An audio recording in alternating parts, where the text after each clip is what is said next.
The first time Stella Gentry told someone she was not afraid, she was 11 years old, standing barefoot in the mud outside a burning barn while her father's cattle scattered into the Wyoming dark, and she had meant every word of it even then. Now she was 26, and she still meant it, though the words cost her more than they used to. The town of Caldwell Creek sat in the basin of the Powder River country like a coin dropped between two mountains, the kind of place that looked small from a distance and felt even smaller when you lived inside it. It was the autumn of 1882, and the grass on the surrounding hills had gone gold and brittle, and the wind came down off the ridgelines carrying the smell of pine sap and wood smoke, and the particular cold that told old-timers a hard winter was building itself somewhere to the north. The main street ran for half a mile between a row of false-fronted buildings, and at the eastern end of that row sat the Gentry boarding house, a two-story frame structure that Stella had inherited from her mother 4 years ago and had been running by herself ever since. She was not running it well. That was the truth she allowed herself only in the very early mornings, before the boarders woke and before she had to put the practical face back on. She sat those mornings at the kitchen table with a tin cup of coffee and the ledger open in front of her, and she looked at the columns of numbers and thought about what her mother would have said. Her mother would have said, "Stella, you are the kind of woman who can hold a thing together by sheer stubbornness, and the problem with that is that stubbornness does not pay the bank." And she would have been right. The boarding house had 11 rooms and most nights only 4 of them were occupied. The rail line had come through Caldwell Creek 2 years ago and it had brought workers, and then it had taken them away again. And now the traffic through town was slower and less reliable, drifters and traveling salesmen and the occasional cattle buyer passing through from the south. It was enough to keep the coal stove burning and the pantry stocked, but it was not enough to cover the note she owed the Caldwell Creek Savings and Loan, and that note came due on the 1st of December, which was 53 days away. She had counted the days. She counted a lot of things.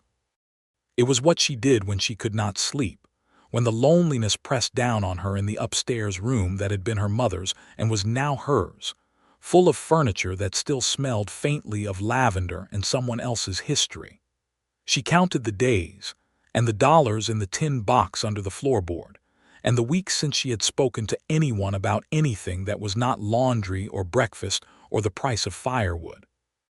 Her nearest friend was a woman named June Aldridge, who lived on a ranch 12 miles east, and came to town roughly once a month to collect mail and gossip.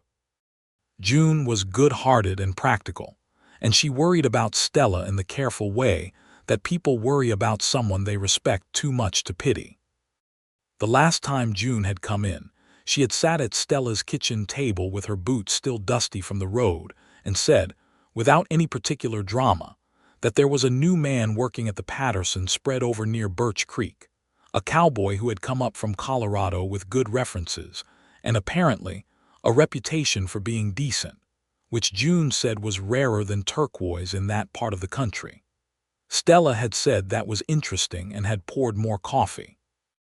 June had said his name was Oliver Cooper and that he was 30 years old and came from somewhere in Kansas originally, and that Patterson had hired him as a foreman because the previous foreman had left under circumstances that nobody wanted to discuss in church. Stella had said that was also interesting and had changed the subject. She was not in the business of being interested in men. She had learned that lesson the way most of her lessons had been learned, which was the hard way.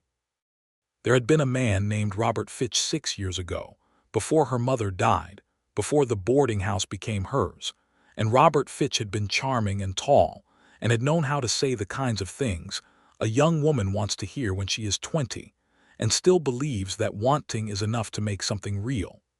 He had left in the spring with most of the money from her mother's savings tin, and the silver-handled brush set that had belonged to Stella's grandmother, and he had not said goodbye. She had not broken apart over it, because she was not the breaking apart kind, but she had gone very quiet inside herself for a long time afterward, and some of that quiet had never entirely lifted. So she was not interested in Oliver Cooper. The first time she saw him, though, she thought he had the kind of face that asked you a question. He came into the boarding house on a Thursday afternoon in late September, while she was on the porch repainting the sign that hung above the steps. She had climbed down from the ladder to let a wagon pass, and she was standing in the yard with a brush in her hand and blue paint drying on her wrist when a horse came up the road at an easy walk, and the man on it pulled up at the gate and looked at the sign and then down at her. He was lean and sun-darkened, with dark brown hair that needed cutting and a straight-brimmed hat pushed back slightly from his forehead. He had a bedroll tied behind his saddle and a rifle in the scabbard, and the kind of quietness about him that was not unfriendly, but was not performing friendliness either. He looked at her the way a person looks at something they are genuinely trying to understand. "Boarding house," he said, which was a fair question given that the sign was half unpainted. "It will be once I finish," she said. He smiled then. It was brief and real, and it changed his face considerably. "You need a hand with that." "I need a hand with a great many things," she said, which was more honest than she intended to be. "But the sign I can manage." He dismounted and looped his reins over the fence post without asking, which was either presumptuous or confident, and she had not yet decided which. He came through the gate and looked at the sign properly, and then back at her with those quiet eyes that she noticed were a dark greenish-gray, the color of sage after rain. "Oliver Cooper," he said, and held out his hand. She took it. His grip was firm and straightforward, no performance in it. "Stella Gentry, I own the house." "I know. Patterson's cook mentioned you when I was asking about town, said you run the best breakfast in Caldwell Creek. Patterson's cook has never eaten my breakfast." "No, but he said he heard it from someone who had." She almost smiled and stopped herself. "You are the new foreman out at Patterson's spread." "That is correct." "Then why do you need a room? Patterson has bunkhouses." He was quiet for a moment, looking at the half-painted sign, and something moved across his face that she could not read. "I like having a door I can shut from the inside," he said finally. "Bunkhouses are loud." It was not a full answer. She recognized that. But it was an honest partial answer, which she found she respected more than a complete lie would have been. She told him the rate, which was 40 cents a night or $2 for the week, and he said the week suited him, and she brought him inside and showed him the room at the end of the second-floor hallway, the one with the window that looked out over the back lot toward the creek. He said it was fine. He unpacked almost nothing, just a single canvas bag and a wooden box with a brass latch that he set on the dresser without explanation. He was at the Patterson spread most days and back by supper time most evenings, and he was quiet at the dinner table in a way that was comfortable rather than cold. He said please and thank you without having to think about it. He did not leave his boots in the hallway. When the pump in the yard seized up on a cold morning in the first week of October, she found him already crouched beside it before she had even decided how to address the problem, working at the mechanism with a wrench and his shirt sleeves pushed up to his elbows. "You do not have to do that," she said. "I know," he said, and kept working. She watched him for a moment, and then she went inside and made 2 cups of coffee and brought one out and set it on the fence rail where he could reach it. He looked up at her briefly with an expression she could not name, and then he looked back down at the pump. The pump worked again 20 minutes later. She did not thank him, because she was not sure how to do it without it sounding like more than it was, or less. Instead she said, "Breakfast is at 7, and he said, "I know," in the same easy tone, and that was that. The other boarders at the time were a traveling surveyor named Hutchins, who was methodical and fussy, and read agricultural reports at the dinner table, and a widow named Mrs. Pearl Dawes, who was in Caldwell Creek visiting her daughter-in-law, and who treated every meal like a social occasion that she had organized herself.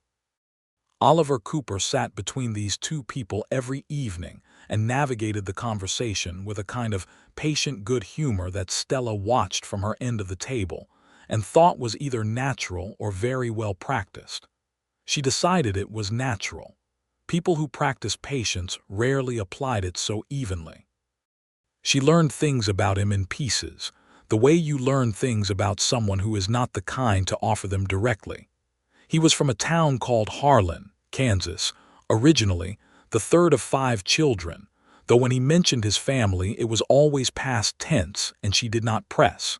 He had spent 8 years working cattle across Colorado, New Mexico, and Wyoming. He could read, which was not universal, and he read things she would not have predicted.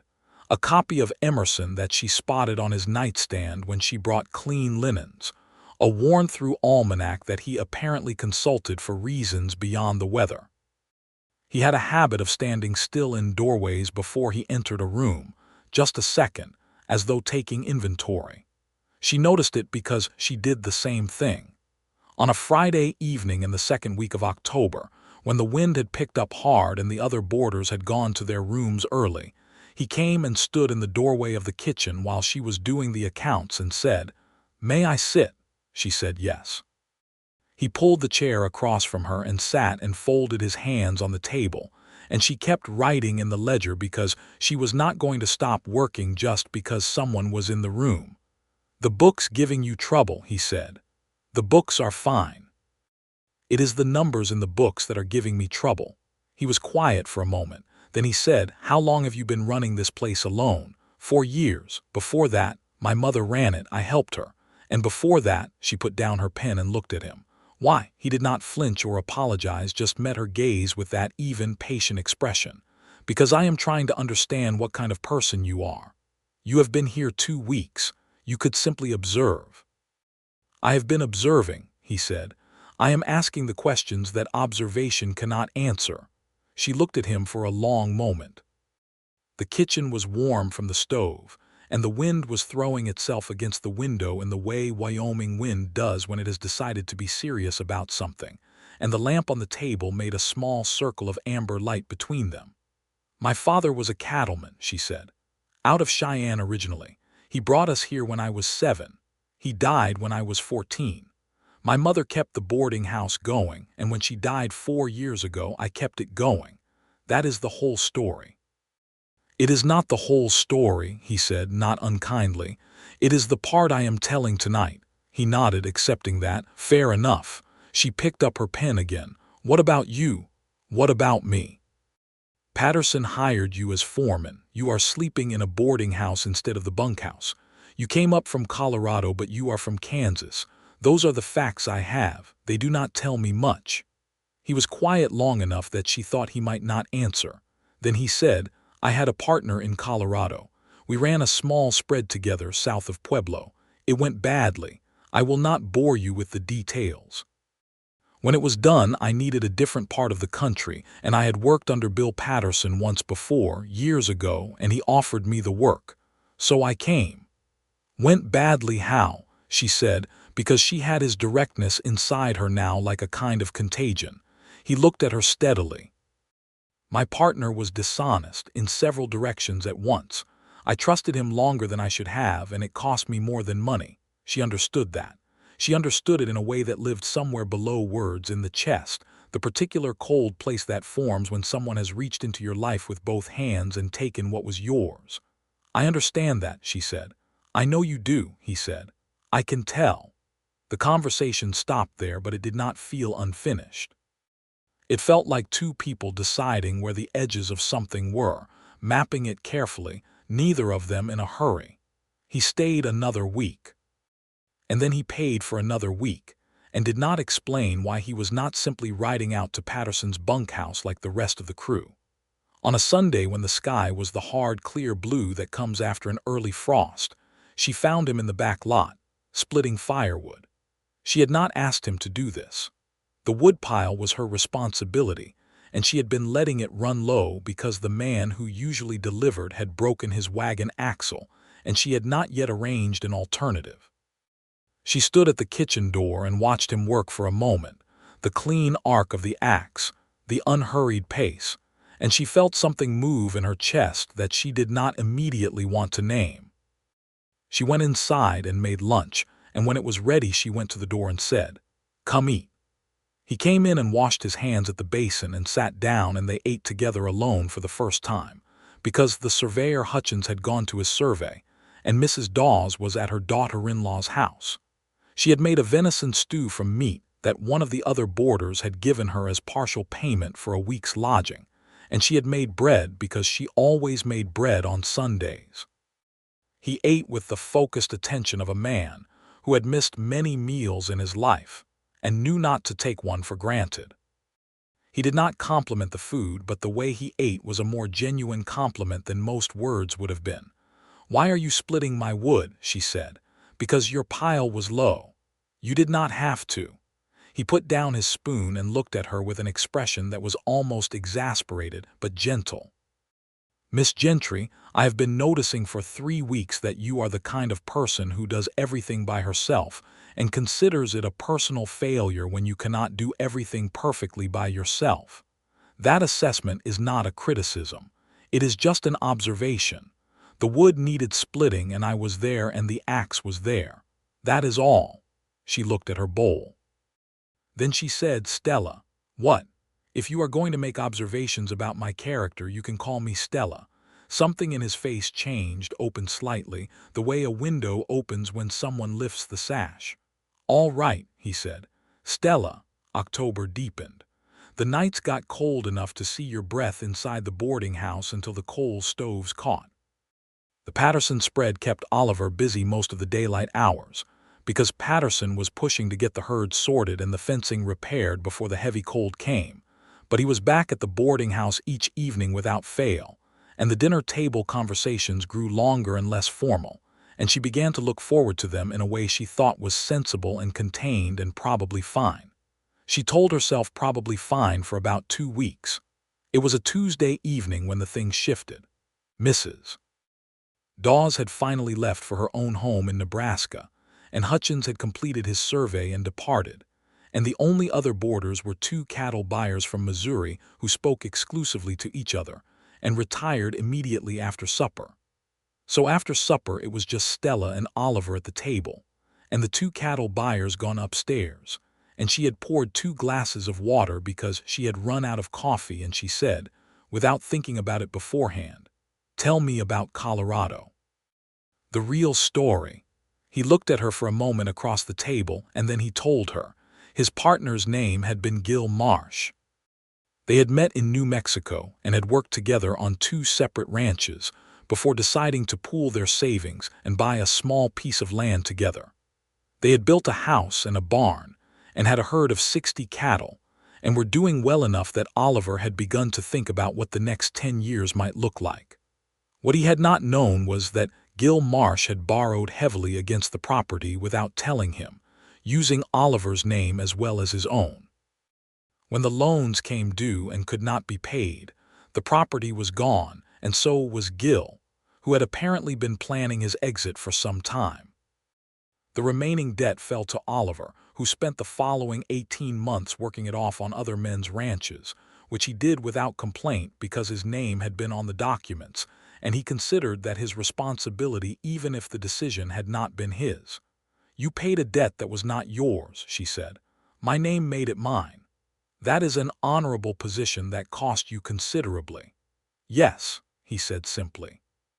She was quiet for a moment, listening to the wind and the distant sound of the cattle buyers' muffled conversation through the ceiling. Then she said, "I had a man take money from my mother's savings. This was before she died." He used different words than debt, but the effect was the same. He was charming, and I was young, and I believed him longer than the evidence warranted. She had never said that to anyone in its full form. She had told June Aldridge a version of it, compressed and matter-of-fact. This was the whole shape of it, laid out on the table between them in the lamplight. Oliver was quiet for a moment. He was not looking at her with sympathy, which she appreciated, because sympathy from a near stranger always felt like a hand on a bruise. He was looking at her with recognition. "How long did it take you," he said, "to stop being angry at yourself for believing him?" She opened her mouth to say she was not angry at herself, and then she closed it again because that would have been a lie and he would have known it, and they had passed the point in their acquaintance where lies felt worth the trouble. "I am still working on it," she said. He nodded. "So am I." She looked at the glass in her hand, at the water catching the lamplight. "I told myself afterward that I was fine being alone, that I had the boarding house and the work, and that was sufficient. And mostly it is. Mostly I believe it, but not always." "But not always," she agreed. He said nothing for a moment, just looked at her with those storm-colored eyes, steady and unhurried. Then he said very quietly, "Stella," just her name. But the way he said it, the way it sat in the air between them, was not simple. She looked at him. "You have clearly survived a great deal," he said, "more than you let on, even to yourself." She straightened slightly, the old reflexive armor. "I have survived worse than loneliness," she said, and her voice was level and true. "A great deal worse. I'm not asking for anyone to feel sorry about that." He looked at her for a long moment, and his expression was careful and certain at the same time, which was a combination she could not remember having seen on a person's face before. He said, "I know you have. I can see it every time you look at that ledger like it owes you something. I can see it in the way you do every task yourself before you let yourself consider that someone else might help. You survived, Stella. That is not in question." He paused, and his voice was lower and quieter than before. "I am just saying that you would not have to prove that anymore. Not to me." The room was very still. She heard the wind and the settling of the house and her own breath. She looked at him for what felt like a long time, and he looked back at her without pressure, without urgency, the way he did everything, as though he had already decided there was no reason to rush. "That is a very large statement for a man who has been here a month," she finally said. "I know it is," he said. "I'm not asking you to do anything about it tonight. I just wanted you to know it was true." She got up and took the glasses to the basin, and she stood with her back to him for a moment, looking at the window above the sink, the dark outside, the reflection of the lamp. Her hands were steady. She turned around. "Oliver," she said. "Yes. I will think about what you said." His expression did not change exactly, but something in it settled, like something that had been held up carefully for a long time being set down gently. "That is all I am asking," he said. She did think about it. She thought about it for 4 days, which was approximately 3.5 days longer than she usually spent considering anything, because Stella Gentry was not the deliberating kind when it came to practical matters. But this was not a practical matter, or it was not only a practical matter. And so she thought about it while she made breakfast and swept the porch and sat with the ledger and counted the days until December and the note came due. On the 5th day, she rode out to June Aldridge's ranch. June met her at the door with a look that said she had been expecting some version of this conversation, which was the thing about June. She always knew roughly what shape the conversation would be before you arrived. They sat in June's kitchen with proper coffee, which June made well, and Stella told her about Oliver Cooper. Not all of it. The part she told accurately, which for Stella was the same as telling all of it. June listened without interrupting, which was a discipline she had clearly been practicing. When Stella finished, June refilled both cups and said, "Do you trust him?" "I don't know," Stella said. "I think I might be starting to." "Is that terrifying?" "Yes." "Good," June said, with the brisk satisfaction of someone who has been waiting a long time for a particular type of news. "It should be terrifying. That means it is real. The things that are not real do not scare you." "That is a questionable philosophy," Stella said. "It is worked philosophy," June said. "Come back and tell me what happens." What happened was that she rode back to Caldwell Creek and put the horse in the small stable behind the boarding house and came inside and found Oliver at the kitchen table reading his Emerson, which he had apparently borrowed from her shelf without asking, which she should have been annoyed by and was not. He looked up when she came in. "Visiting?" He said, "June Aldridge." He nodded. He put a finger in the book to hold his place, which meant he intended to return to it, which she liked. She hung up her coat and sat down across from him, and she said, "I have been thinking about what you said the other night." He closed the book, keeping the finger inside. And I think you meant it. I think you are the kind of person who says a thing because it is true and not because he thinks it will get him somewhere useful." "I am," he said. I also think, she said, that I am not very good at letting people in. I have worked at this for a long time by myself, and I am accustomed to the arrangements, and they are comfortable even when they are lonely, because at least I know what to expect. That is honest, he said. I am trying to be. I know. She looked at her hands on the table, then she looked at him. I would like to try, she said, slowly. I am not making any promises about what slowly means in practice. He looked at her with that quiet certainty and said, slow is fine. I am not in a hurry. You said that before about hurrying, because it is always true. The beginning of something was careful and cautious, the way the beginning of things often are when the people in them have been hurt before and know what hurt costs. He did not push her and she did not pull away from him, and between those two restraints something grew, the way things grow in difficult climates, slowly and with deep roots.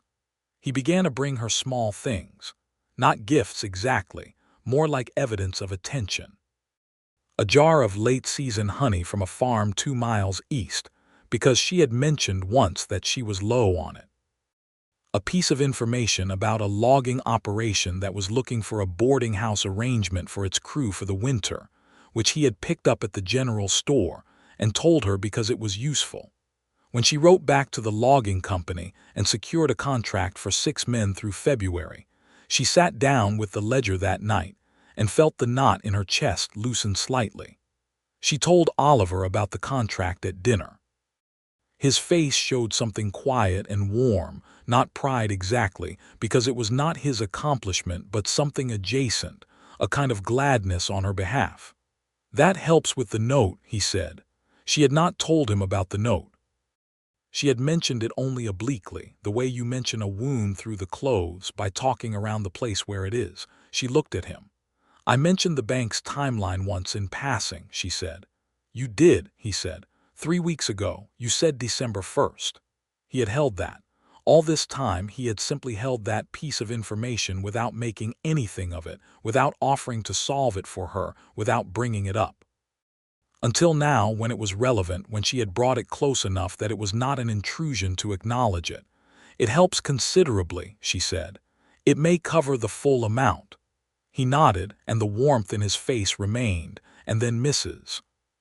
Pearl Dawes, who had returned the previous week for reasons she explained, as being related to her daughter-in-law's difficult temperament, said that she was glad to hear it, and asked if there was more venison in the pot, and the moment folded into the ordinary texture of the evening. November came the way it always comes in Wyoming, abrupt and serious. The temperature dropped 15 degrees in a single week, and the creek froze along its edges, and Stella burned through the wood Oliver had split in the first 2 weeks of the month. He split more, on 2 separate Saturdays, and she brought him coffee and stood in the yard watching and no longer felt compelled to tell him he did not have to. They took a walk together along the creek on a Sunday afternoon when the sky was low and white, and the air smelled like imminent snow. She had not planned it as anything particular. She had simply said she was going to check the water level at the far bend, and he had said he would come along, and they had walked together along the frozen edge of the water with their breath making small clouds and their boots crunching through the frost-hardened grass. She told him about her father on that walk. Not the broad facts she had given him before, but the specific and irretrievable things. The way her father had smelled of leather and wood smoke. The way he had taught her to read a sky for weather before she was 10. The way he had died of a fever in February when she was 14, and how the worst part was not the grief, which was large enough, but the way the grief had to be set aside almost immediately because there was work, always work, and grief was not compatible with work at the pace the ranch required. You learn to set things aside, Oliver said. I learned to put them somewhere and close the door, she said. Sometimes I think I put so many things in there that the door does not open properly anymore. He looked at her profile in the winter light, and then he said, very carefully, "What is in there now?" She was quiet for several steps. Then she said, "I am afraid of the note being paid and the logging contract ending and going back to 4 boarders and a ledger that does not balance. I am afraid of being 50 and still doing everything alone because I decided trusting someone was more expensive than loneliness. I am afraid, she said, and her voice was even and clear, that this, whatever this is between us, is something I have talked myself into because I am lonely and you are kind, and that when the conditions change, the feeling will change with it. He stopped walking and turned to face her fully, and he was not dismissive of what she had said. He was not soft-pedaling it. He stood in front of her in the cold with his hat brim blocking the white sky, and he said, "Those are all legitimate fears. I have most of them myself. You are afraid of the same thing, that this is circumstance and not something real." "I was afraid of that," he said, "until about a week ago." "What happened a week ago?" "You came downstairs at 5 in the morning because you could not sleep," he said, "and I was already in the kitchen because I could not sleep either, and you did not say good morning or try to explain yourself or ask me why I was there. You just made the coffee and brought a cup to the table and sat down across from me and opened your ledger, and we sat there together for an hour without saying anything. And I thought, a man does not feel what I feel sitting in a room with a woman at 5 in the morning looking at account books if it is only circumstance." She looked at him. "What do you feel?" she said. He said it simply, without decoration, the way he said most things. "Like this is where I am supposed to be. Like the last several years, all the moving and the working and the building and losing it, like those were not failures but directions. Leading here, to this town and this boarding house and you." The wind moved across the frozen creek grass. She said, "Oliver, yes. I think I feel the same thing. I think I have for a while, and I have been very busy not admitting it." He reached out and took her hand, both of their hands gloved, but the warmth of it still transmitted, and he did not pull her toward him or make any declaration beyond the grip of his fingers around hers. And she held on, and they stood there by the frozen creek in the white November air, and that was enough. It was more than enough. It was the most she had felt in a very long time. Walking back, she told him about the note. The whole of it, the amount and the timeline and the math she had been doing in her head for weeks. He listened without interrupting, and when she finished he was quiet for a moment, and then he said, "The logging contract should cover it, you said." "Yes, barely, but yes." "Then there is nothing to solve," he said. "You have already solved it." "I know," she said. "I just needed to say it out loud to someone." "You can always say things out loud to me," he said. She looked at him. "That is becoming one of my favorite things," she said, and she meant it so directly and completely that it startled even her, but she did not take it back.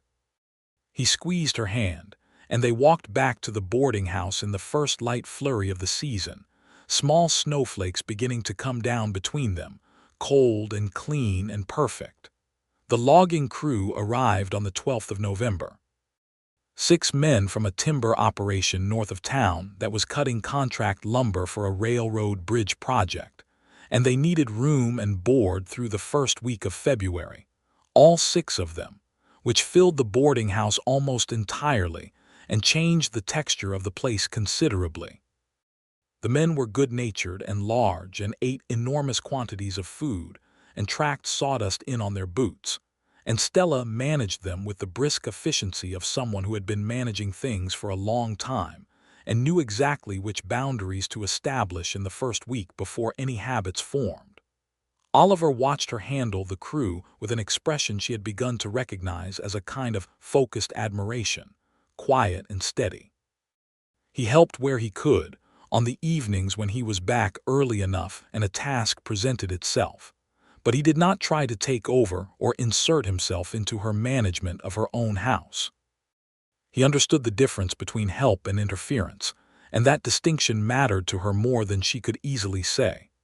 On a Saturday evening when the snow was coming down steadily outside and the logging crew was playing cards in the front room and making a comfortable amount of noise, she and Oliver sat in the kitchen after supper with coffee and the window opaque with frost, and she said, without leading up to it, "Tell me what you want. In 10 years. I am not asking you to commit to anything. I am asking you to tell me what you want." He looked at her across the kitchen table, and his face was thoughtful and unhurried and real. Land, he said. Not someone else's, my own. Enough acreage to run a decent herd. A house that I have had some say in building. Work that means something at the end of the day. And, he said, and his voice did not change in volume but it changed in texture. Someone to share it with who is actually there, who is not performing being there but is genuinely, fully there. She held his gaze. That is specific. I have had a lot of time to think about it. She picked up her cup and held it with both hands, looking at the surface of the coffee. I want the boarding house to stay mine. I want to run it well, not barely. I want to stop counting days until the next payment and start counting something else. I want to know what it is like to trust someone and have that be a correct decision. She looked up at him. And I want what you said, someone who is actually there. The logging cruise card game produced a burst of laughter from the front room, and the lamp on the kitchen table swayed slightly in a draft from under the door, and Oliver looked at her across the table with those rain-colored eyes and said, "You are telling me what you want. I am telling you what I want." "Stella," he said, and then he was quiet for a moment, putting something together carefully. "I am telling you, for the second and I intend last time, that you would not have to prove to me that you can survive alone. I know you can. You have proven it so thoroughly for so long that I think you have forgotten that surviving is not the same thing as living." She felt the words land. She felt them go down into that closed room she had described to him on the walk by the creek, and she felt the door on it, if not opening, at least shifting on its hinges. "I know," she said quietly. "I am beginning to know that again." He reached across the table and laid his hand, palm up, on the wood between them. "An offering, not a demand." She looked at it for a moment, at his callous, steady hand open on the kitchen table, and then she reached across and put her hand in his, and he closed his fingers around hers, and that was the thing between them, named and real and held. The weeks that followed were the happiest she had been in years, and she knew it even while they were happening, which was a particular grace, the knowing of it in real time. He brought his horse to her stable permanently, which settled his arrangement with the boarding house into something that was clearly long-term, and she did not calculate what that meant in purely practical terms because she did not want to reduce it to that. He talked to her every evening and she talked back, and these were conversations that went places she had not expected, into philosophy and cattle breeding, and what it meant to build something that lasted, and what it felt like to lose something you had built, and whether the losing changed you permanently or just temporarily. They disagreed about things, which she had not expected to like as much as she did. He thought that the Wyoming open-range days were numbered, that fencing was inevitable, and that ranchers who refused to see it were setting themselves up for trouble. She thought the fencing was already happening too fast for the land to absorb, that there was a pace to these things, and the railroads and the Eastern money were exceeding it. They argued the point over dinner one night in front of the logging crew, who found it highly entertaining, and she held her position and he held his, and neither of them retreated entirely. But the argument left both of them more informed and neither of them angry, and when it was done she thought, this is what disagreement looks like when it is not a threat. December arrived. On the 1st of December, she walked to the Caldwell Creek Savings and Loan with the money from the logging contract in an envelope and paid the note in full. The banker, a man named Harold Price, who had been watching her struggle with the boarding house finances for 2 years with the detached interest of someone observing a difficult chess game, stamped the receipt and handed it to her and said, "Full payment, Miss Gentry. The property is clear." She stood outside afterward in the December cold with the receipt in her hand and the wind pulling at the edges of her coat, and she felt something unknot in her chest that had been tight for so long she had forgotten what it felt like to breathe without it. She went back to the boarding house and found Oliver saddling up to ride to Patterson's, and she said, "The note is paid." He looked at her across the back of his horse, and the look on his face was the same gladness she had seen before, genuine and reflected, as though her good things were his good things, and he said, "I know you would manage it." "I managed it," she confirmed. "Yes," he said, "you did." She thought she might cry, which was not something she did as a general practice, but she thought about it. And then she laughed instead, a real laugh, warm and open. And his face changed into something she had not seen from him before, a kind of stunned delight, and he laughed too. And she thought the sound of the two of them laughing in the cold stable yard was one of the best sounds she had heard in years. He leaned across his saddle and kissed her then, not a planned thing, a spontaneous and completely natural thing, brief and warm and right. And she reached up and held the front of his coat and kissed him back. And when they broke apart, he was looking at her with an expression that was not casual or simple, and she was looking at him the same way. "Go to work," she said, because she had things to do and so did he, but she said it with her hand still on his coat. "Yes, ma'am," he said, and the warmth in his voice was the same warmth she felt in her chest, low and certain and real. He rode out and she went inside and stood in the kitchen for a moment with her coat still on, touching her mouth with 2 fingers, and then she took her coat off and got back to work. Christmas came to Caldwell Creek with considerable snow, and the logging crew in excellent spirits, and Mrs. Pearl Dawes, who had returned again, and at this point seemed to Stella to be simply a permanent resident despite all evidence to the contrary, producing a series of ribbon-tied packages from somewhere in her luggage. The boarding house was warm and full, and Stella cooked a Christmas meal that used the last of the venison and a considerable amount of dried apple, and made the whole building smell wonderful for an entire day. Oliver gave her a book. It was a collection of essays on the geological history of the Wyoming territory, which was an extremely particular gift, and when she opened it she looked at him with surprise and he said, "You mentioned once that you wondered what the land looked like before any of us were here. I thought you might like to read about it." She held the book for a moment and then she said, "I did mention that. Once. Months ago." "I know," he said, with a smile that was not quite smug but was aware of itself. She gave him a new copy of the Emerson, since his was held together with what appeared to be pure resolve, and she had found a good edition at the bookseller in town. He looked at it for a moment and then at her, and something in his face was moved, quietly and genuinely. "Thank you," he said. "You are always in mine," she said. "You should have your own." On the day after Christmas, he asked her to walk with him again, which had become their customary way of having the conversations that needed air around them. She put on her heavy coat and they walked south along the creek, which was fully frozen now, the ice making cracking sounds in the cold. He was quiet for longer than usual, which she noticed. "Oliver," she said, "I am thinking about how to say something." "Say it plainly," she said. "You always do." He stopped and turned to face her. The sky was white above him and the snow was deep on either side of the creek path, and she could see her breath and his alternating between them. "I want to stay," he said. "Not at the boarding house, or not only at the boarding house. I mean in this town, in this life. I want to work toward having land of my own, and I want to do that here near you, with the possibility of it being near you for a very long time if you want that too." She looked at him. The wind moved between them. "You are not asking me to marry you," she said. "Not yet," he said. "I am asking you first if you want the life I am describing, if you can see that life and want it. The formal question, if you want me to ask it, I will ask it properly when the time is right." She looked at his face, open and certain and entirely without pretense, and she thought about all the times she had told herself the story of being sufficient alone, the story of having survived so much that wanting more was a kind of indulgence, and she thought about how that story had kept her safe and also kept her still, like a held breath that had gone on too long. "I can see that life," she said. "I want it. I want you in it." He breathed out, and she saw the breath in the cold air between them.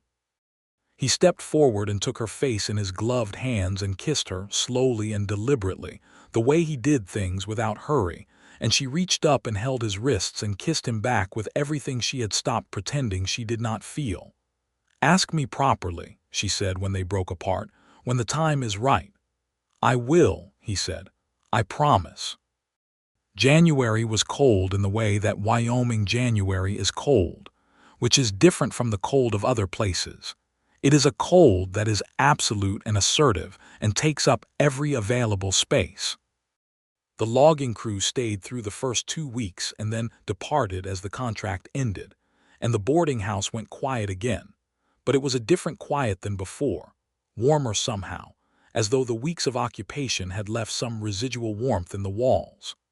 Oliver had spoken to Patterson about his longer-term plans, and Patterson had been decent about it, the kind of practical decency of a man who had built his own spread from nothing and respected another man's intention to do the same.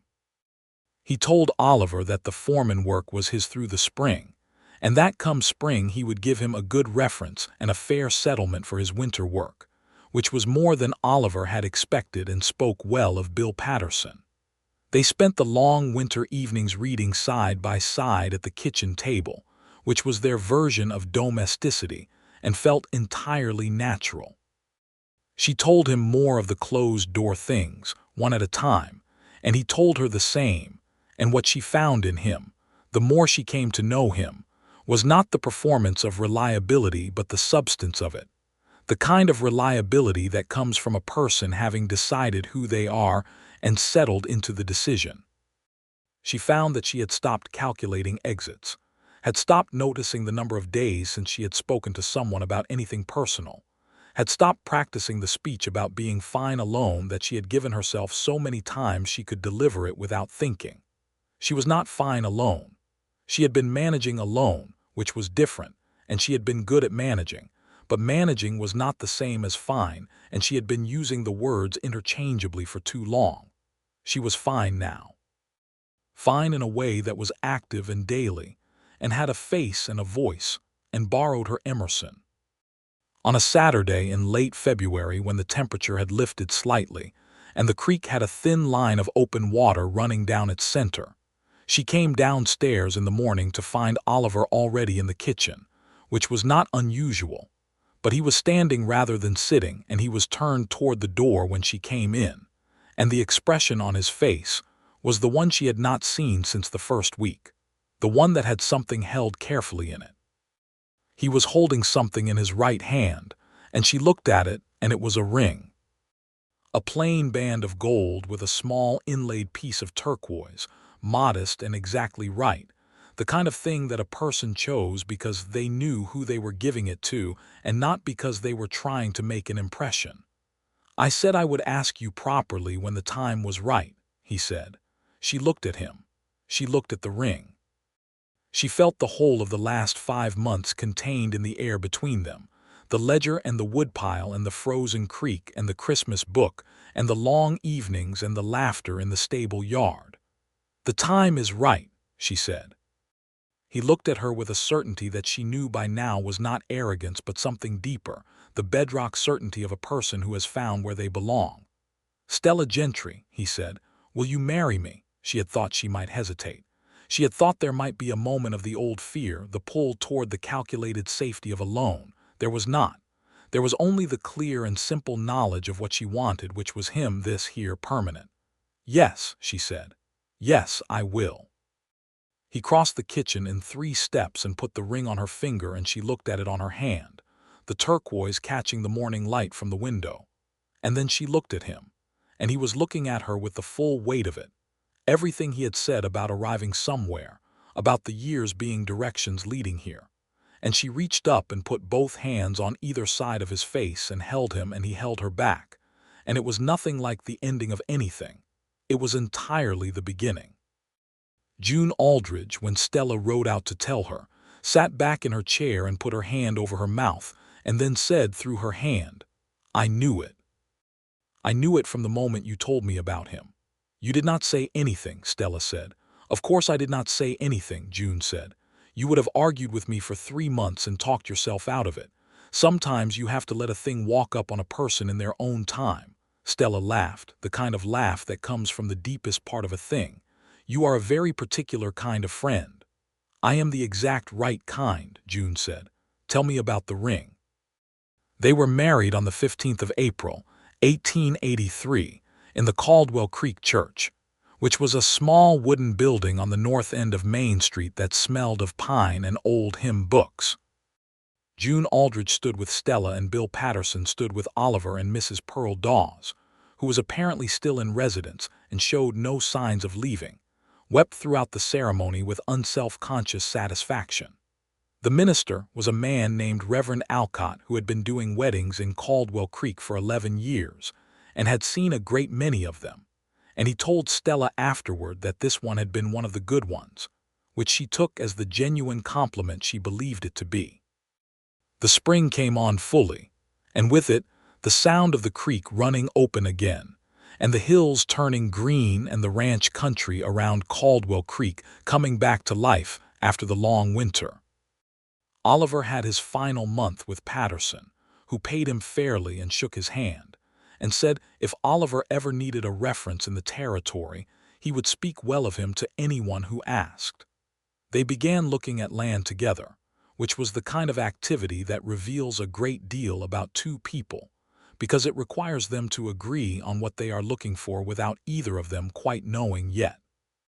They rode out on Sunday afternoons with a map and a purpose, and looked at several parcels that were either too expensive or too remote, or had water problems that Oliver identified by looking at the soil and the drainage patterns in a way that Stella watched with genuine admiration. In June, they found the place. It was 12 miles west of Caldwell Creek, which was close enough to town to be practical and far enough to have the particular quality of quiet that the high country carries. It was 140 acres running along a tributary of the main creek, with a small existing structure, a one-room cabin that the previous occupant had built and abandoned, and good grass, and a reliable water source and hills that sheltered the lower meadow from the worst of the north wind. Oliver walked the full perimeter twice before he said anything. Stella walked it with him and looked at what he was looking at and understood most of it from the things her father had taught her about reading land before she was 10. "This is it," she said when they had come back to the center of the meadow and stopped. He looked at her. "You think so?" "I know so," she said. "Look at the grass. Look at the drainage on the south slope. The cabin is nothing but the bones are right." He looked at the land and then at her, and he was smiling, wide and unguarded, the kind of smile she had been seeing more of since April and intended to spend considerable effort maintaining. "The bones are right," he agreed. They made the purchase with Oliver's settled savings and a modest loan from a land bank in Cheyenne, whose terms were fair and whose timeline was manageable, and Oliver began the work of building the house through the summer with help from 2 men he hired from town, solid, methodical work that progressed steadily through June and July, while Stella ran the boarding house and came out on weekends to see what had changed. The boarding house she kept running. It was hers, it had always been hers, and she had no intention of giving it up. She had a reliable woman named Clara Ames who came in to help with the cleaning 3 days a week, and the summer traffic was better than the previous year had been. Travelers and cattlemen, and a territorial surveying party that needed rooms for 5 weeks in July and paid promptly, which was a thing she never took for granted. She rode between the boarding house and the land on a regular schedule and thought about the distance between the two places, 12 miles, and thought about how it was not the miles that mattered but the direction. She was always riding toward something now, in both directions, and that was different from before. Oliver came to town on the evenings. He was not working late on the house, and she drove out in the wagon when there was something that needed 2 people, which was frequently. On a Saturday in August, they hung the front door of the house together, which required Oliver to hold it in place while Stella drove the hinges, and it was an unremarkable piece of work in practical terms, but she remembered it afterward as one of the most intimate things they had done, standing in the doorway of the house that was theirs, fitting the pieces of it together by hand. By September, the house was livable. Not finished, there were details that would wait, trim and additional furniture, and the kitchen shelves that Oliver intended to build properly rather than rushing, but livable, with a real chimney and a solid roof and windows that fit their frames and 2 rooms with a kitchen and a back porch that faced the southern meadow. They moved into it on the 1st of September, which meant moving the things they had been accumulating between the boarding house and two lives into the one shared space. And it was not without the small negotiations that moving requires. Where does this go? What do we do with two of these? But the negotiations were easy because neither of them was trying to win them. She put her mother's dresser in the bedroom and her grandmother's mirror above it, and those things, the roots of her history, looked right in the new house. He put the wooden box with the brass latch on the mantelpiece, and she asked him one evening what was in it, and he opened it for her without hesitation. Inside was a small collection of things: a photograph of a woman she did not recognize, several folded letters in a woman's handwriting, a child's drawing on a piece of brown paper, and a small carved wooden horse. "My mother," he said, touching the photograph. "She died the year before I went to New Mexico. The letters are from her. I have never been able to read them since she died, but I have never been able to throw them away either." She looked at the box and its contents and felt the full weight of what he was showing her, not the objects themselves, but the trust of them. She said, "We do not have to talk about this tonight." "I know," he said. "I just wanted you to see what is in there. I do not want anything in the house to be something you do not know about." She reached over and closed the box gently and left her hand on the lid for a moment. Then she looked at him. "You are a good man, Oliver Cooper," she said. "I want you to know that I see that every day." He was quiet for a moment, and then he said, "You are the first person who has said that to me in a long time, who I believed." She moved closer, and he put his arm around her, and they sat on the porch bench in the September evening watching the meadow go gold in the last light, and the quiet between them was the warm and inhabited kind, full of presence rather than absence. Autumn turned the land brilliant and cold, and the herd Oliver was building, which had started with 12 head purchased through Patterson's network and 2 good horses, was settling into the pasture well. He had a natural feel for cattle that she had come to recognize and respect, the same patience he applied to everything, the long view understanding that things grow at their own pace, and the rancher's job is to facilitate and not force. She found herself learning new things, which she had not expected and which she loved: how to read the cattle's movement for signs of illness or stress, the particular quality of October grass versus September grass, the names of the stars that Oliver knew from years of sleeping under them on cattle drives, which he pointed out on clear nights from the porch of the new house with a calm precision that made the sky feel less enormous and more familiar. They were building a life together with the same deliberateness they had brought to everything else, and what she found in that building was not the compromise she had been vaguely afraid of, the loss of self in the making of a shared thing, but the opposite. She was more herself than she had been in a long time, because she was known, because there was a person in the house who understood her and did not require her to be anything other than what she was. In November she discovered she was expecting. She sat with this knowledge for 2 days before telling Oliver, not from reluctance but from the desire to hold it for a moment alone and feel its weight and be certain of how she felt. What she felt, she discovered over those 2 days, was something that she could only call readiness, not the absence of fear, because there was certainly some of that, but a deep and settled readiness, the feeling of a person who has been moving toward something and has arrived. She told him on a Wednesday evening after supper when they were washing the dishes together, which was their habit, her washing and him drying, a small and ordinary thing that she loved because it was ordinary and shared. She said, "Oliver, I need to tell you something." He put down the dish towel and turned to look at her, and his face was alert but not alarmed because she was calm. She said, "We are going to have a child." The silence lasted about 3 seconds, which she spent watching his face move through something she could not name, except to say it was the fullness of a person receiving the thing they wanted more than they admitted wanting. He set the towel on the counter and crossed to her and took her face in both hands exactly the way he had done on the creek bank in the December snow, and he said, "You are all right. You feel well." "I feel entirely well," she said. He put his forehead against hers and closed his eyes for a moment, and she felt him breathe. And then he pulled her close and held her with the kind of careful, certain strength that she had come to know was simply what he was made of. "A child," he said against her hair. "A child," she confirmed. "Ours," he said. "Ours," she said, and the words sat between them warm and real and permanent. The pregnancy moved through the winter in a way that was mostly uneventful, which she counted as a specific grace.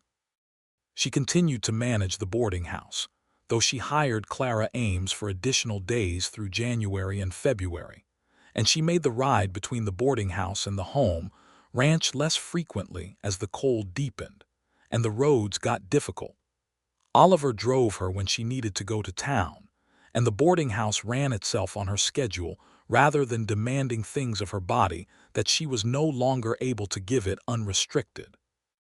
June Aldridge came to visit twice during the winter, both times with practical supplies and no particular fuss, which was the ideal configuration.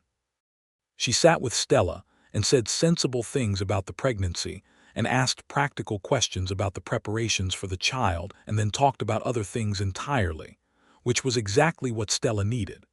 Mrs. Pearl Dawes, hearing the news in a letter that Stella sent her, because Dawes had finally and apparently permanently returned to Nebraska in November, wrote back a 3-page response full of advice and genuine warmth, and a promise to visit when the baby came, which she delivered on. Stella found she was genuinely glad to know she would. The child came in the early morning of the 7th of June, 1884, with June Aldridge present and a midwife from town named Hannah Pryor, who had been attending births in the Caldwell Creek area for 15 years, and had the kind of calm professional competence that Stella found more reassuring than any amount of hand-holding would have been. It was a boy. They named him James after Stella's father, which had been Oliver's suggestion and which she had accepted without argument because it was exactly right. James was born with dark hair and a strong voice in Oliver's hands, broad in the palm, which she noticed within the first hour and found entirely affecting. Oliver held him for the first time with the same careful steadiness he brought to everything, and looked down at his son's face with an expression that was too complete and layered for any single word to cover. He looked up at Stella with that expression still fully present and said, "James." "James," she confirmed. Oliver leaned down and kissed her on the forehead, carefully, as though she were something extraordinary, which in that moment she was, or at least she felt the truth of it in the way he said her name afterward, just her name, and she understood that some things do not require more words than that. James grew through the summer and early autumn of 1884 with the focused application of energy that belongs to infants who have decided that the world is interesting, and they intend to investigate all of it. He was healthy and busy, and Stella moved through the daily logistics of new motherhood with the same practical capability she brought to everything, adapting and adjusting. But she also found in it something she had not expected, which was a particular kind of tenderness that had been dormant in her for a long time, some room in herself that had been waiting to be opened. Oliver was present in the way she had known, from the first few weeks of knowing him, that he would be. Not performing fatherhood, doing it, getting up in the night when she was too exhausted, learning the specific language of what James needed and responding to it with the same patient attention he gave everything. She watched him one afternoon in late September walking the baby through the front meadow, which was something James had recently decided was his preferred method of settling down, the walking, the motion and the view, and Oliver was talking to him in a low, steady voice, pointing at things, the hills and the cattle and the creek and the sky, naming them calmly as though introducing the world by its proper names. She stood on the porch watching them and felt something so large and clear in her chest that she pressed her hand against it just to feel it fully. She thought about the night, more than a year ago now, when she had sat across from him at the kitchen table and said that she had survived worse than loneliness, and he had said she would not have to prove that anymore, and how she had looked at him in the lamplight and thought about what it meant to be seen so completely by a person you had known for a month. She had not been able to fully believe it then. She had wanted to believe it and had been afraid to, because believing things was expensive and she had paid that cost before and knew the price. She believed it now, not because he had said the words, but because every day since had been the evidence, compounding steadily like interest on something good, and the evidence was irrefutable. She was not alone, and she had not had to prove she could survive being alone, and the boarding house was clear of debt, and the land was hers and his, and the herd was growing, and James was in the meadow learning the names of things from his father, and she was standing on the porch of a house they had built together in the morning sun of a Wyoming September, and she was not managing, she was living. Oliver turned from the meadow and saw her on the porch and raised one hand in the uncomplicated way that she had come to love, the small gesture that said, "I see you, I am here, everything is well," and she raised her hand back. Everything was well. The following spring, a neighboring rancher named Ed Hartley, who had the property just east of theirs along the creek tributary, began having fencing disputes with a cattle operation coming down from the north that was running large numbers of Texas longhorns across the open range country and not being particularly careful about boundaries. It was the kind of conflict that was becoming more common across Wyoming as the cattle industry consolidated and the open range era strained against the reality of people who had been here longer. Oliver worked through the dispute with the patience and the methodical approach that characterized him, documenting boundaries and working through the territorial land office, rather than escalating toward the kind of direct confrontation that resolved nothing and risked too much. It took 3 months and considerable paperwork, but the outcome was clear and documented, and the large operation moved its boundary accordingly, which was a victory that Stella noted with particular satisfaction, because it had been won without anyone firing a shot. She had a conversation with Oliver afterward about the broader situation, the open range question and the fencing, and what was coming for Wyoming ranching, and she found that her position had moderated from where it had been 2 years earlier at the dinner table argument, and his had too, and they arrived at a shared understanding that was better than either of the positions they had started with, which she thought was probably what genuine conversation was for. In the autumn of 1885, the boarding house had its best season since before the railroad workers left, partly because Stella had been systematic about building relationships with traveling concerns and had secured a standing arrangement with a surveying company and a regular account with 3 cattle buying operations that came through Caldwell Creek on seasonal schedules. Clara Ames was now working 4 days a week and had become genuinely capable of managing the place on the days Stella was not there, which was the key development, because it meant Stella was no longer the only person who could hold the thing together. She sat with the ledger one October evening, which was James's first full autumn of being able to walk and talk, and he was doing both simultaneously somewhere in the other room while Oliver kept track of him, and she looked at the numbers and they were not merely sufficient, they were good. The boarding house was profitable and the ranch was moving toward profitability, and the note was paid, and there was no December deadline coming, and the ledger was a document of progress rather than survival. She closed it and put it on the shelf, and went to find her husband and her son. Oliver was on the sitting room floor with James, and they were playing some game that appeared to involve a wooden horse and a piece of rope, and an elaborate set of rules that James kept revising to his own advantage, which Oliver accepted with complete equanimity. He looked up when she came in and his face did the thing it did, the small opening that was always the same and always made her feel the same, and she crossed the room and sat beside him on the floor, and he put his arm around her, and James immediately involved both of them in the wooden horse game. "The ledger," he said, against her hair. "Good," she said. He squeezed her shoulder once, and that was all, and it was all it needed to be. 2 years on from their wedding, from the house building and the first cattle and the first winter together, She had a different relationship with her own history. Not a revised one. She was not the kind of person who rewrote what had happened to make it more comfortable. She had survived her father's death and her mother's death and Robert Fitch and the long years alone, and she had survived them honestly, with the full cost of each, and she did not intend to pretend those costs had been other than what they were. But she understood now what Oliver had meant when he said that surviving was not the same as living. Surviving was what you did when the conditions were against you, when you were alone and the note was due, and the ledger did not balance, and the loneliness pressed down on you in the dark. Living was what happened when the conditions changed, when someone arrived who was real and steady and true and made a home with you and held your hand and named your son and sat on the floor with a wooden horse game on a Tuesday evening, because a 2-year-old needed them both.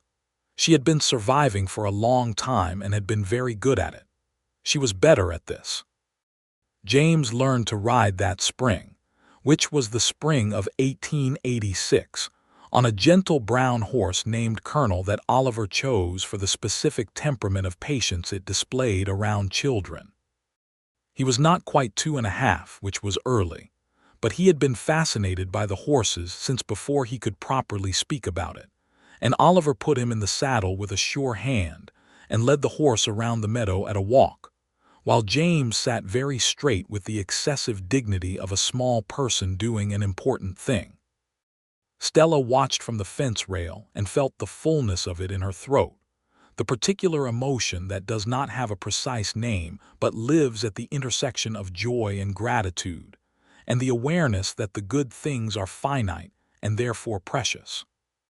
She had her arms folded on the top rail of the fence and her chin on her arms, and she watched her husband walk her son around the meadow on a spring morning, and she thought, "This is the life I was too afraid to want. And I was wrong to be afraid of it, and I have it, and I intend to hold on to it with everything I am." Oliver looked over at her from the meadow, and she straightened and smiled at him, the full and open smile that she had learned, over 2 years of marriage, to stop containing.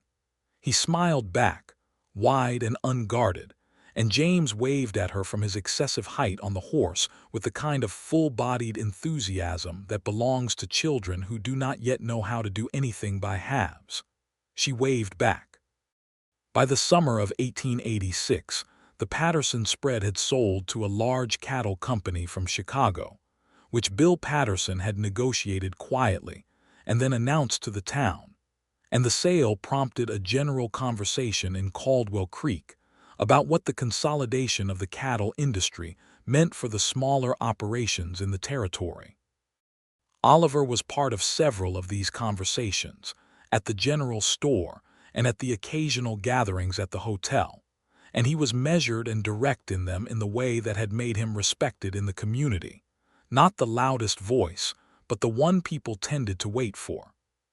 He came home from one such gathering and told her that there was a cattlemen's cooperative forming among the smaller ranchers, intended to give them combined leverage for pricing and shared resource for difficult seasons, and he had been asked to sit on the founding committee. "Will you?" she said. "If you think it is worth my time," he said. She appreciated that he asked, not because he required her permission, but because he genuinely wanted her view and factored it into his decisions. "I think it is worth exactly your time," she said. "You are patient enough to hold a committee together and practical enough to keep it useful. Those are rare qualities in combination." He looked at her with the warm expression. "That is a generous assessment. It is an accurate one." He sat on the committee and helped shape the cooperative in its first year, and by 1887 it had 18 member ranches and had successfully negotiated 2 collective contracts, which was a concrete and practical achievement that Oliver reported on with the same understated satisfaction he brought to all his concrete and practical achievements. In the spring of 1887, Stella discovered she was expecting again, which she received with the same 2 days of private knowledge as before, the same settled readiness, the same clear sense of rightness, though with the additional warmth that comes from knowing the shape of the life you are bringing a child into rather than believing in it on faith. This time it was a girl.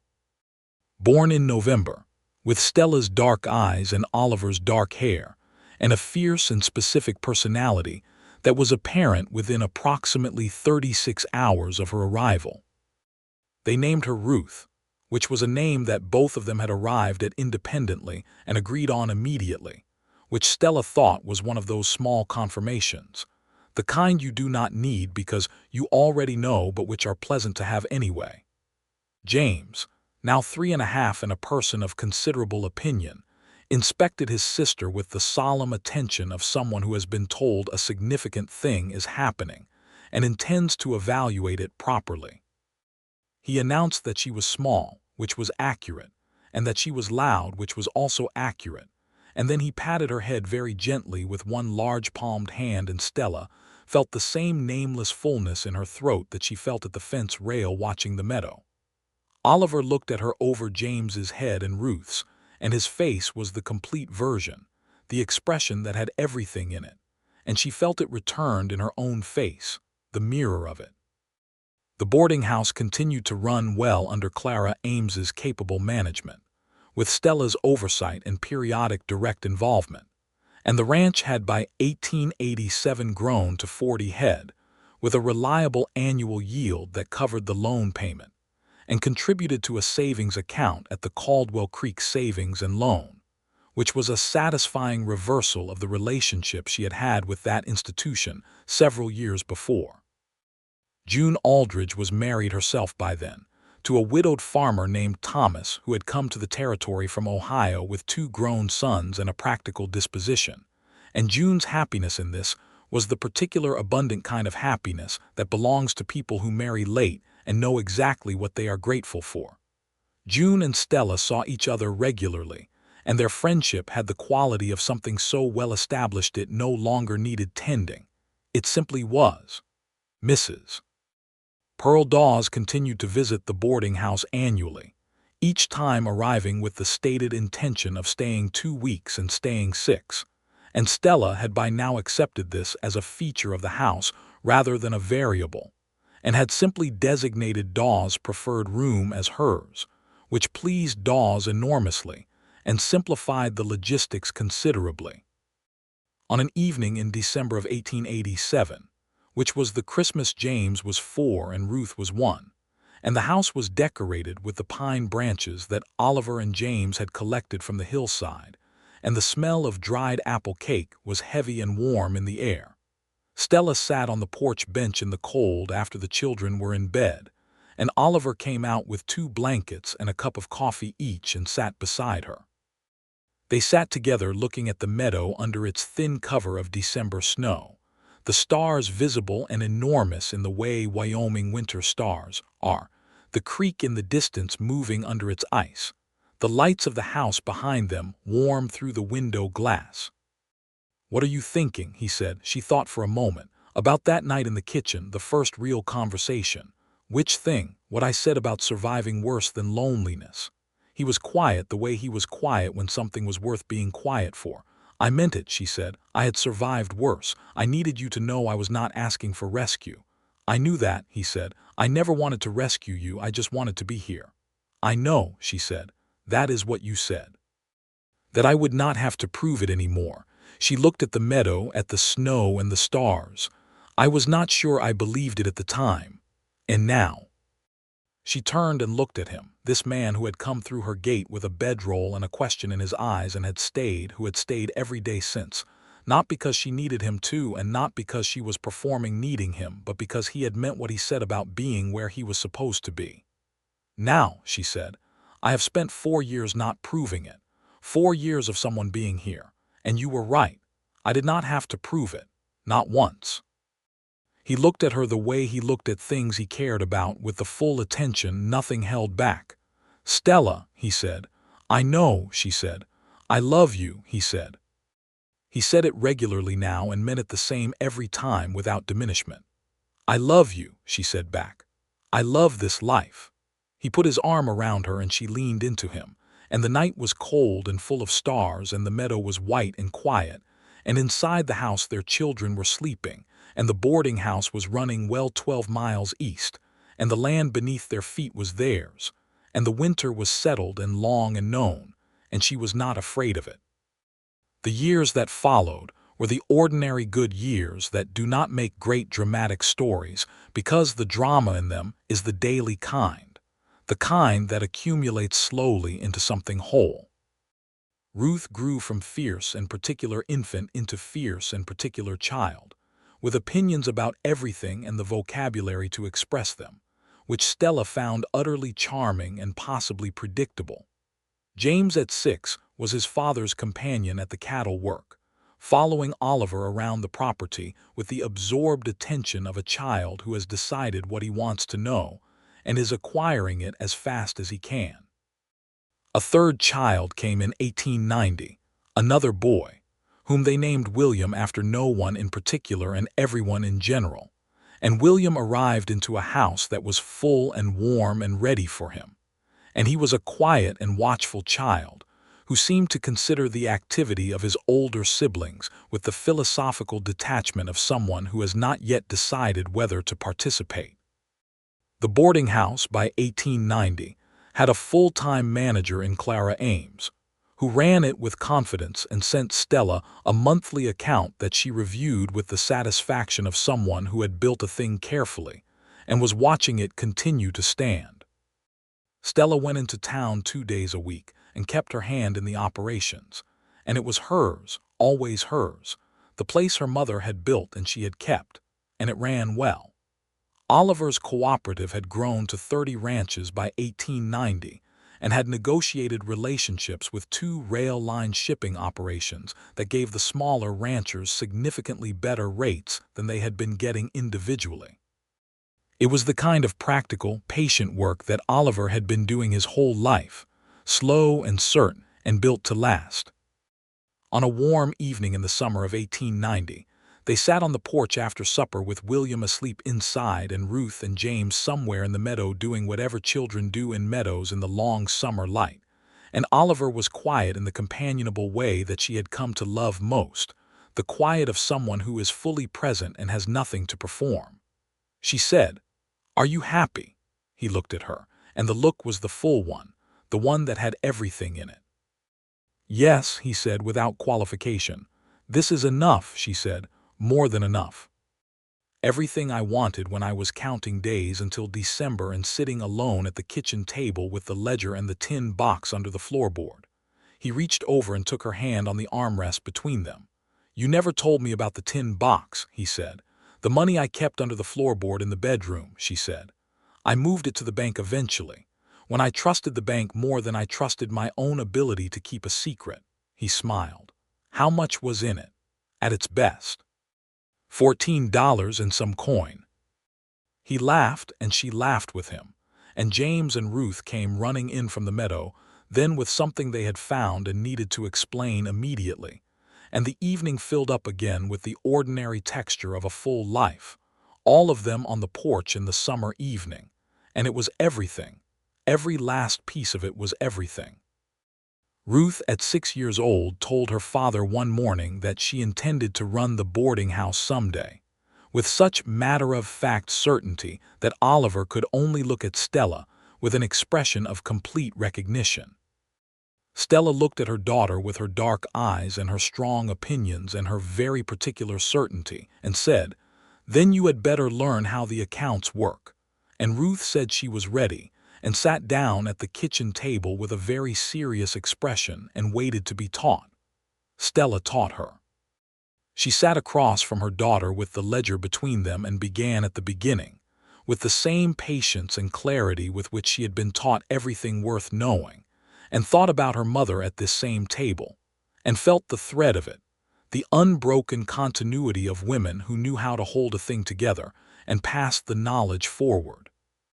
Oliver stood in the kitchen doorway and watched them, and his expression was the one she would carry with her all her life, the one that was the answer to every version of the question she had asked herself in the dark years, about whether trust was worth the cost, and whether wanting more was too much to ask for, and whether the room she had closed in herself might ever come open. The door had opened. Not all at once, not dramatically, but steadily over months and years, propped open by the consistent reality of a man who said what he meant, and meant what he said and stayed, every day, without requiring her to deserve it differently than she already did.